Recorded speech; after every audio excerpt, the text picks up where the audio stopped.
देखिए 5 दिन की यात्रा है, दूसरे दिन ही जो एक्शन पायलट ने किया है उसका रिएक्शन अब यहाँ पर मिलने वाला है।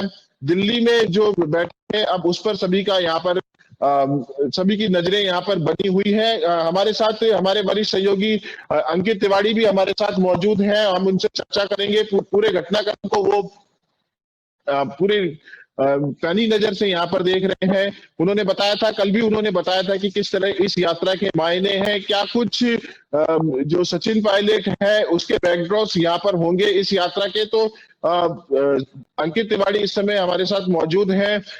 अंकित, दूसरे दिन की यात्रा और दिल्ली कि राजस्थान की राजनीति में इस वक्त जो चर्चा है वो जन संघर्ष यात्रा की है। सचिन पायलट ने जन संघर्ष यात्रा के 24 घंटे बिता दिए, उसका असर जयपुर समेत दिल्ली तक है। ये मैं इसलिए कह रहा हूं कि कल एक मंत्री का बयान आया। वो मंत्री राजस्थान सरकार के, गहलोत सरकार के कद्दावर मंत्री हैं। उनका नाम यूडीएच मंत्री के तौर पर सब जानते हैं, और उन्होंने लगातार कई ऐसे बयान दिए जो कांग्रेस के लिहाज से ठीक नहीं थे, और उन बयानों के चलते ही, और एक जो महत्वपूर्ण घटनाक्रम 25 तारीख को हुआ, उसके चलते अनुशासनहीनता के दायरे में नोटिस प्राप्त मंत्री हैं। यूडीएच मंत्री के बयान में उन्होंने बताया कि अशोक गहलोत वो कद्दावर नेता हैं जिन्होंने कई बड़े बड़े नेताओं को पानी पिलाया है। वो नेता किसी और पार्टी के नहीं, उनकी ही पार्टी के नेता हैं जिनका उस समय यूडीएच मंत्री जिक्र कर रहे थे। तो जाहिर तौर पर एक ये बयान आया, और उसके बाद इशारों इशारों में मुख्यमंत्री अशोक गहलोत ने भी एक सलाह दी।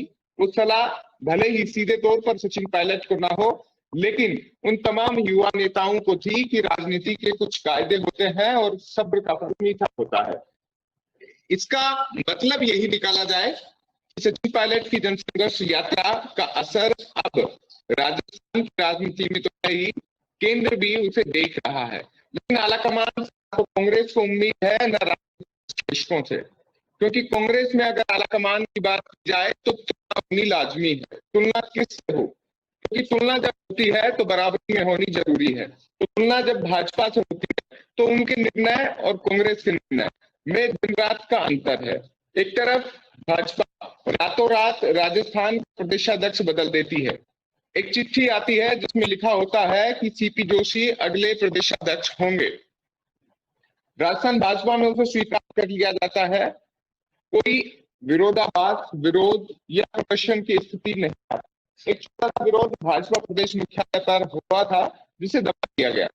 यानी एक चिट्ठी आई और चिट्ठी आलाकमान से थी और निर्णय स्वीकार कर लिया गया। आज सीपी जोशी अपना काम फील्ड में उतरकर कर रहे हैं। प्रधानमंत्री नरेंद्र मोदी की हाल ही में एक सभा करवा चुके हैं। ये है निर्णय, राजनीतिक विश्लेषकों की नजर से बता रहा हूं। दूसरा निर्णय कांग्रेस का, जब सत्ता में बने बड़े लंबे संघर्ष के बाद मुख्यमंत्री अशोक गहलोत को कुर्सी खुद सचिन पायलट ने सौंपी। उन्होंने कहा कि मैं मुख्यमंत्री अशोक गहलोत रहेंगे। वो तस्वीर बार बार सब मतदाताओं को, कांग्रेस कार्यकर्ताओं को, राजनीति में रुचि लेने वालों को ध्यान आती है, जब राहुल गांधी केंद्र में खड़े थे और एक तरफ अशोक गहलोत और दूसरी तरफ सचिन पायलट। अशोक गहलोत के चेहरे की मुस्कान ज्यादा थी, लेकिन सचिन पायलट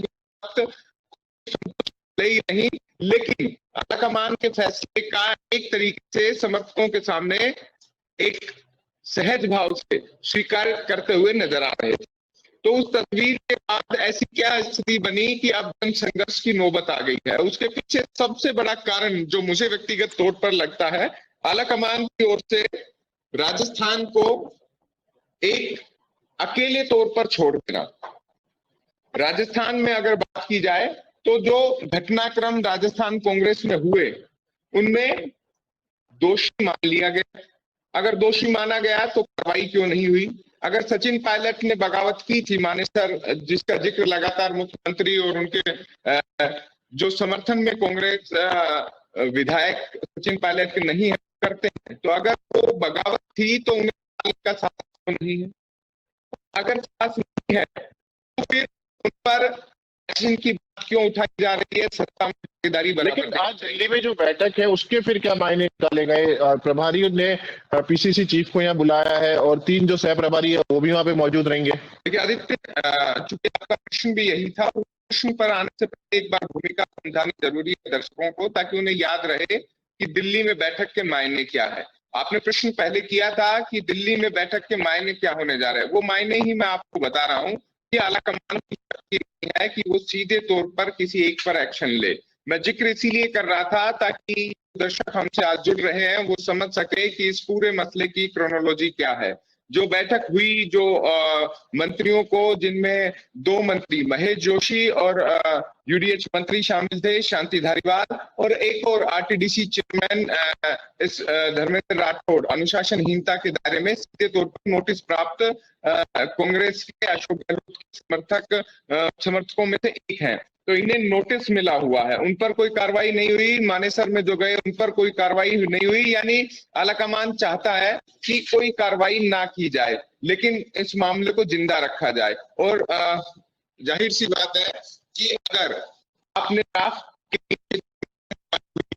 वो आग बन जाए और आप ही उसमें झुलसे जाओ, ये तय करना आपके, कह सकता हूं कि दायरे से बाहर की बात। और जहां तक आप दिल्ली की बात कर रहे थे आदित्य, तो दिल्ली में आज बैठक है।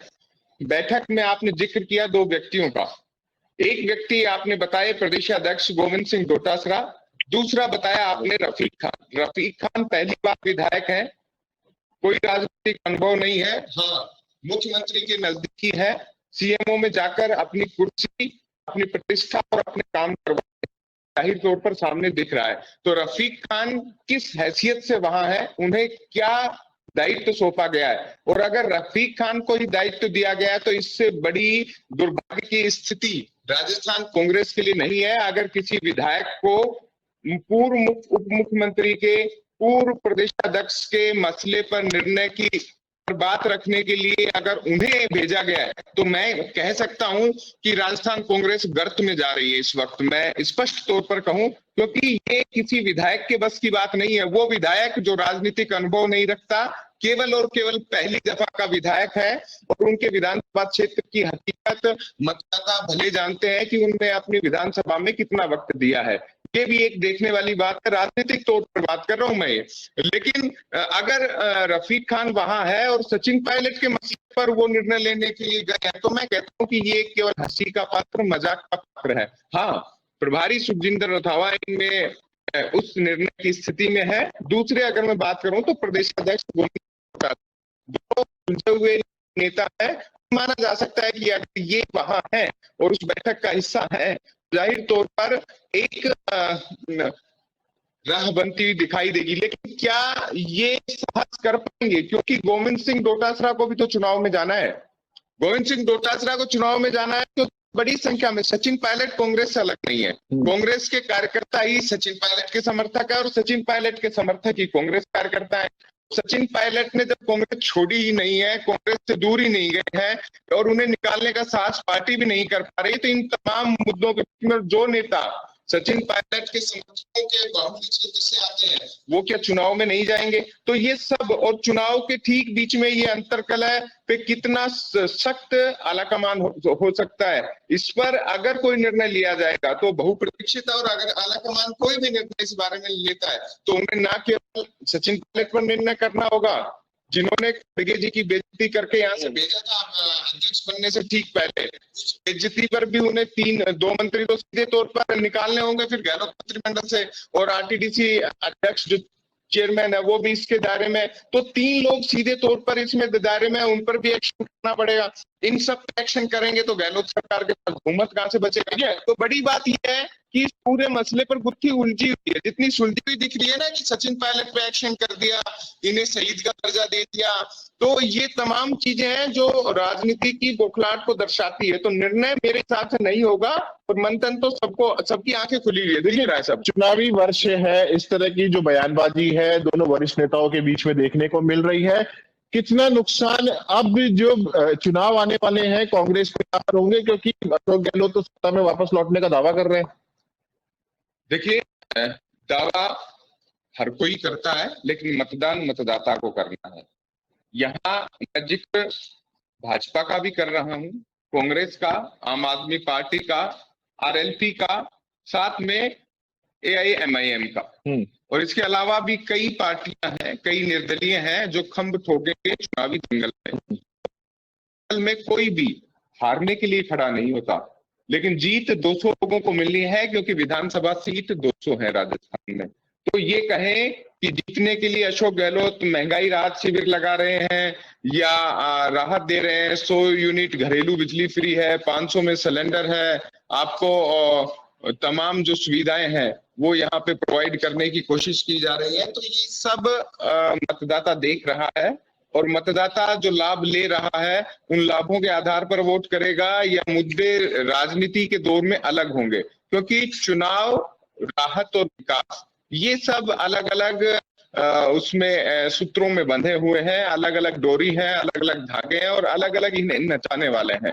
तो जाहिर तौर पर मुद्दे अभी राजस्थान में बनेंगे, और मुद्दे भाजपा किस ओर लेकर जाएगी। कर्नाटक का चुनाव जो शुरू हुआ था और अब खत्म हुआ है, तो मुद्दे कहां से कहां गए आप देख सकते हैं। तो ये राजस्थान का चुनाव भी होगा, दोनों ही पार्टियों के लिए महत्वपूर्ण है। जो पार्टी लड़ेगी अच्छे तरीके से अपनी बातें जनता तक पहुंचाएगी, अपने वादे, अपने इरादे चुनावी घोषणा पत्रों के जरिए दर्शाएगी, उससे संभवतः मतदाता वोट देंगे। लेकिन मैं कहता हूं कि मतदाता ही अंतिम फैसला करने वाला व्यक्ति है। वो जो ईवीएम पर उंगली चलेगी वो किसके लिए दबेगी, वही तय करेगा कि राजस्थान में अगली सरकार किस। नुकसान तो होने वाला है इस लड़ाई के अंदर। नहीं, जाहिर तौर पर आपने बात की, नुकसान, नफा नुकसान की अभी बात है नहीं, क्योंकि अगर सचिन पायलट कुछ सोच रहे हैं तो जाहिर तौर पर वो नहीं चाह रहे कि कांग्रेस पार्टी से अलग जाना है, तो वो नुकसान करके यहाँ रह के करेंगे क्या। और अगर कांग्रेस को लग रहा है कि सचिन पायलट नुकसान कर रहे हैं तो उन्हें रखकर क्या कर रहे हैं, तो वो हमसे ज्यादा समझ रहे हैं, आई थिंक सो, कि और करना भी उन्हें ही है, क्योंकि ये विश्लेषण का विषय हमारे लिए जरूर हो सकता है, लेकिन सोचनीय विषय कांग्रेस पार्टी के लिए है कि इस लड़ाई में नुकसान और फायदे की बात यह है कि वर्तमान में अशोक गहलोत फायदे में है क्योंकि कुर्सी पर है, और राजनीतिक विश्लेषक देख सकते हैं कि सचिन पायलट नुकसान में है क्योंकि वो सड़क पर है, लेकिन वो जनता के बीच में चुनाव से ठीक पहले जा रहे हैं, और अब महंगाई राहत के जरिए अशोक गहलोत भी जनता के बीच में है। तो ये जनता के बीच में दोनों नेता हैं, लेकिन दोनों के नजरिया अलग है, एक राहत दे रहा है, एक संघर्ष के लिए आह्वान कर रहा है। तो राजस्थान की राजनीति में ये दोनों ही मुद्दे कितने प्रभावी रहेंगे, ये मैं फिर कह रहा हूं कि मतपेटियों के भीतर होगा। लेकिन इसमें सबसे बड़ी बात आदित्य जो आपने कही, ये नुकसान कांग्रेस को नहीं, कांग्रेस के कार्यकर्ताओं के मन का है। वो हताश है, निराश है और सोच रहे हैं किस गली जाए। अशोक गहलोत की तरफ जाएं तो सचिन पायलट की आंखें नजर आती हैं, और जब सचिन पायलट के खेमे में हो तो सत्ता के विरोधी सुर उन्हें दिखाई देते हैं। उन्हें उम्मीद है कि 2-4 महीने की जो सरकार इस बार बची हुई है उसमें जो काम होने हैं वो हो जाएं, तो हमारा घर चले, हमारा क्षेत्र में है वो रहे। तो साथ में वो हो सकता है तो मतदान के दौरान, चुनावी रणनीति के दौरान किस तरह में बैठेगा ये देखने वाली बात, लेकिन ऐसे संघर्ष संगठन को कमजोर करते हैं, सत्ता के इरादों को कमजोर करते हैं, लेकिन दूसरी तरफ हो सकता है कि व्यक्ति अपनी भावनाओं को प्रदर्शित करने का जरिया देख रहा हो, और इस सत्ता में जाहिर तौर पर जिस मुद्दे पर सचिन पायलट है वो मुद्दा तो बड़ा है, ये नकारा नहीं जा सकता। कि अगर कहें कि गहलोत सरकार ने भ्रष्टाचार के मुद्दे पर कितनी गंभीरता दिखाई है, या जो पेपर लीक कांड हुए जो युवाओं से अन्याय के तौर पर सचिन पायलट रख रहे हैं, तो ये मुद्दा तो है, और इस मुद्दे को अगर उनके ही कांग्रेस के नेता युवाओं के समर्थन में आके खत्म कर दें तो हो सकता है कांग्रेस को फायदा हो जाए, क्योंकि विरोध में तो ये युवा ही हैं। तो कहें कि भाई सचिन पायलट ने हमारे लिए लड़ाई लड़ी है इसी सरकार में, और अब कुछ एक्शन हो जाए, तो हो सकता है कांग्रेस सोच रही है दोनों नेताओं की लड़ाई के बाद युवा हमारे पक्ष में हो जाए और दोनों नेता एक हो जाए। ये राजनीति है आदित्य, लेकिन जाहिर तौर पर इससे पॉलिटिकल ड्रामा है। इस नाटक में गर्मी में लोग अपने घर में एसी में बैठे हैं, वो टीवी चैनल्स पे, सोशल मीडिया पर और मीम्स की बाढ़ के बीच में गपशप के लिए एक अच्छा विषय ये है कि सचिन पायलट और अशोक गहलोत की आंतरिक लड़ाई है, और ये लड़ाई एक्चुअल में इतनी लंबी हो गई कि अब इसमें कुछ बचा नहीं। बीच बीच में बयान जरूर आ जाते हैं। थोड़ा सा इसमें एक मोड़ आया था क्रिस्पी जिसे कहें कि थोड़ा सा तड़का इसमें लगा था जब वसुंधरा राजे का नाम आया था कि अशोक गहलोत और वसुंधरा राजे दशकों से राजस्थान में शासन कर रहे हैं, तो उनके आपसी गठजोड़ की बात उठती रहती है और ये नई बात नहीं है। लेकिन इन तमाम मुद्दों के बीच में जब अशोक गहलोत, वसुंधरा राजे और सचिन पायलट, तीन बड़े नेता राजस्थान के हैं, सर्वमान्य है, इसमें कोई बात नहीं है, जब ये तीनों नेता आपस में झगड़ रहे हो तो बात की तय है कि इनका झगड़ा राजस्थान की राजनीति को, राजस्थान के मुद्दों को भटकाते हुए चुनाव तक जरूर लेकर जाएगा। जी बिल्कुल। इस समय की जो सबसे बड़ी खबर है, दिल्ली में कांग्रेस की राजस्थान जो मामला है, ये जो पूरा मामला है, इसको लेकर जो अहम चर्चा है वो यहाँ पर शुरू हो चुकी है। सूत्रों के मुताबिक जो खबर है वो हमें यहाँ पे मिल रही है। दोनों ही पक्षों को यहाँ पर बुलाया, ये भी बताया जा रहा है, और दोनों ही पक्षों की सुनी जाएगी यहाँ पे। दूसरा पक्ष तो सड़क पे 15 तारीख तक तो कैसे आएगा, सड़क पे आना पड़ेगा। सुखजिंदर सिंह राणा पंजाब में कांग्रेस को सड़कों पर ले आए, अब वो खुद सड़कों पर आएंगे, ये देखने वाली बात होगी। लेकिन अब दूसरा पक्ष जाएगा या नहीं जाएगा, तो कहेगा आइए सड़क पे बात करते हैं। जब सड़क पे आ ही गए हैं तो खुलकर आइए। हमारे दिल्ली में कैसे बात करें, और दिल्ली में जब ये प्रदेश के नेताओं को बात ही दोनों को आपस में करनी है तो दिल्ली क्यों कर रहे हैं? देखिए, दिल्ली का एक ओरा बनाया जा रहा है, क्या डर बैठाया जा रहा है, या ये दिखाया जा रहा है कांग्रेस कार्यकर्ताओं को कि हाँ आला कमान की कोई चीज है और दिल्ली में हम चर्चा करेंगे। तो चर्चा के केंद्र तो राजस्थान की बहुत निष्पक्ष और चर्चाएं खत्म हो चुकी है। जो निर्णय हुए नहीं, नोटिस दिए जा चुके हैं, उन पर कोई काम नहीं हुआ, त्वरित कार्रवाई की लगातार बात हो रही थी, तो कुछ होना कुछ नहीं है। कांग्रेस का एक आपसी नाटक के तौर पर इसे देखा जा रहा है। ये होता रहेगा जब तक किसी भी मसले पर निर्णय नहीं होगा। कोई भी कार्रवाई जो दोषी हो, कोई भी हो, और उन सब पर अगर निष्पक्ष कार्रवाई करने की स्थिति में आला कमान रहेगा, कमान माना जाएगा। आला कमान कर्नाटक चुनाव से फ्री हो गया। कल जब कर्नाटक के चुनाव परिणाम आएंगे, कांग्रेस पक्ष में आ सकते हैं कि थोड़ी सी स्वाद बढ़ेगा, थोड़ा किस मुद्दे पर मिलेगी वो देखने वाली बात थी। लेकिन कल के जो चुनाव परिणाम आए, अगर कांग्रेस के पक्ष में नहीं आए तो राजस्थान, मध्य प्रदेश, ये चुनाव आ रहे हैं, चुनाव है। अब जब चुनाव आएंगे और कर्नाटक के अगर मतदाताओं ने अगर वास्तविक जिस ध्रुवीकरण के मुद्दे पर कांग्रेस और बीजेपी दोनों पहुंच तक उस मुद्दे पर अगर वोट दे दिया होगा जनता ने, जो ईवीएम में कैद है, और अगर वो बाहर आया और बीजेपी ने वहां सरकार बना ली, तो यहाँ राजस्थान में मुश्किलें होंगी। और तो मुश्किलें होंगी क्योंकि मध्य प्रदेश में भी कांग्रेस जीता हुआ मान रही है। राजस्थान में भले ही कांग्रेस कह रही हो कि हम रिपीट कर रहे हो और इस स्थिति में हो, लेकिन मतदाता क्या सोच रहा है ये स्पष्ट तौर पर सामने नहीं आया। मध्य प्रदेश दोनों नेता, दिग्विजय सिंह की बात करें, कमलनाथ की बात करें, तो अक्सर गलतियां करते हुए नजर आते हैं अपने राजनीतिक जो उसूल है, सिद्धांत, लेकिन अंत में वो भी लड़ पड़ते हैं। भाई स्थितियां कांग्रेस के लिए किसी भी स्टेट में इतनी जिम्मेदारी भी सौंपी गई थी मसला सुलझाने के लिए। देखिए चर्चाएं नहीं आती। देखिए जब आप मीडिया के सामने आकर बात कर रहे हैं और मीडिया को के आधार पर बात नहीं कर सकते। कमलनाथ ने खुद कहा कि मैं पंच कहां से बनाऊं। सीधी बात है कि जब उनकी जिम्मेदारी का कोई लेटर ही नहीं आया, कोई सौंपा नहीं। हाँ पुराने रिश्ते हैं, जैसे आप कुछ कहो तो मैं आपकी बात सुनूंगा, लेकिन वो सुनूंगा तभी मेरा हित में हो, फेवरेबल हो। अगर मेरे अगेंस्ट कोई आप बात करें वो तमाम चीजें हैं। अपनी सरकार ज्योतिरादित्य सिंधिया से उनकी अनबन रही और वैसी अनबन यहाँ रही। दोनों चुनाव सेम हुए, दोनों में युवा वर्सेस वृद्ध। मैं वृद्ध इसलिए राजनीतिक तौर पर दोनों लेकिन अनुभवी कौन है वृद्ध की बजाय, युवा वर्सेस अनुभवी। तो कांग्रेस ने अनुभवी को चुना। हो सकता है उनकी कई राज्यों में सरकार नहीं थी, तो अनुभवी से पुराने रिश्ते हैं, जो काम करवाने थे, होने थे, वो से हो जाए। युवा कर पाएंगे या नहीं कर पाएंगे, ये देखने वाली बात थी। तो ये तमाम चीजें हैं जो राजस्थान के लिहाज से, मध्य प्रदेश के लिहाज से आने वाले दिनों में होगी। जी बिल्कुल। बहुत बहुत धन्यवाद अंकित, आप पूरे मुद्दे को लेकर हमारे साथ जुड़े। अपना पक्ष तो अपने एक्सपर्ट्स कमेंट यहाँ पे बताए। ये देखिए मेरे कमेंट्स नहीं थे एक्चुअली। ये जो पूरे राजस्थान की राजनीति में राजनीति के जानकार अपनी राय रखते हैं, हम्म। वो थे। और इसी बारे में ना पूर्वाग्रह था और ना ही कोई ऐसी चीज थी। ये स्थिति थी जो मतदाता कार्यकर्ता चाहता है कि भाई सरकार अब चुनावी फेज में है, जनता के भले करने हैं, तो आपस में लड़ाई के बजाय राजस्थान का हित करो ना, राजस्थान के विकास की बात करो, राजस्थान के मुद्दे दूर करो, कानून व्यवस्था बेहतर करो, यहाँ सड़कें टूटी हुई हैं सुधारो, शिक्षा के स्तर सुधारो। आप इसके अलावा गर्मी का सीजन है, पानी पेयजल इनकी व्यवस्था को आप आपस में लड़ाई कर रहे हो, तो पूरे 4 साल 4.5 साल भी लड़ाई करते रहे।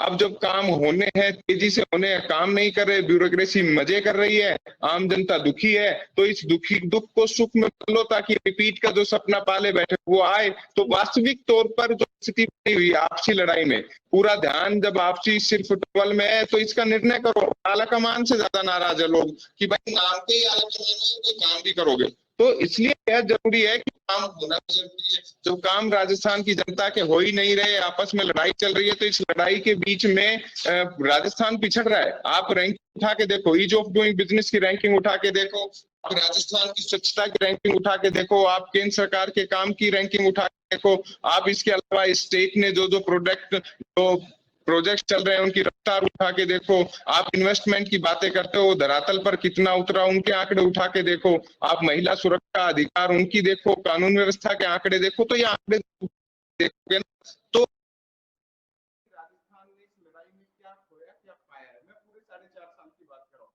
तो आपस में दोनों नेताओं को आला कमान बैठाए, अगर आला कमान वास्तव में है और अगर उन्हें बैठाएगा तो जाहिर